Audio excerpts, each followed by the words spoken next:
Yeah, but is that really true, listener? I don't know. I mean, I think what makes MMA so exciting, like over boxing, is that is not always true. Like, let's take a look at that list behind me, and in no way am I saying I necessarily believe that that's the GOAT list, but certainly someone put it together for each division.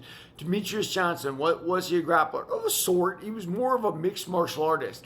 Dominic Cruz, was he a grappler? Certainly, he wrestled really well, but it was his unorthodox striking that made him champ for so long. Jose Aldo, was he a grappler? I guess. I mean, he was a Brazilian Jiu-Jitsu black belt, but his Muay Thai is what made him so dominant at featherweight for a while. Bantamweight, he came back and kind of had more of a boxing type style. Khabib, okay, I give you that one. Definitely a grappler over a striker, but at the same time, his striking was deadly. I mean, he knocked down Conor McGregor.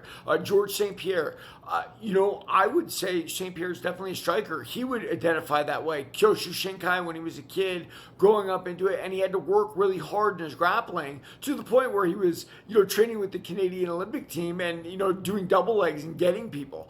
Anderson Silva, definitely not a grappler, although, look, he did have a Brazilian Jiu-Jitsu black belt. Was he a grappler though? No, by no means. John Jones, yes, definitely a wrestler, right? He's a grappler, but at the same time, if you look at Jones's fights, he usually outstruck people with his amazing length and reach and whatnot. Stipe, was he a grappler? Yeah, I guess he was a wrestler, but again, mostly a striker. And I think you're hitting on the heart of the matter. It's the combination of both that makes MMA so wide open. Now, if you're really into boxing, you see the nuances in boxing and the style differences that different boxers have, and it's what makes it so fun for you. But for the average fan in MMA, it's very distinctive, right? Like whether you're grappling or whether you're punching or whether you're doing a combination of the two. And I think that distinction helps it be a more exciting sport than boxing is, so to speak, for the public.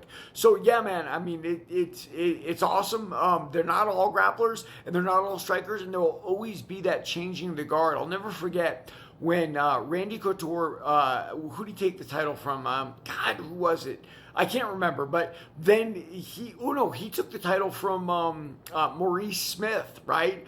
And Maurice Smith had knocked out a grappler to take the title himself. And there will always be that back and forth in MMA where the grappler wins, the striker wins, the grappler wins, the striker wins. And I don't think we'll ever get like a total complete balance there. And that's what makes MMA so cool and so exciting. And God bless it never gets into balance, because then we wouldn't love it as much. Everybody, read my book, Warrior of the Light. If you love MMA, you'll love my book.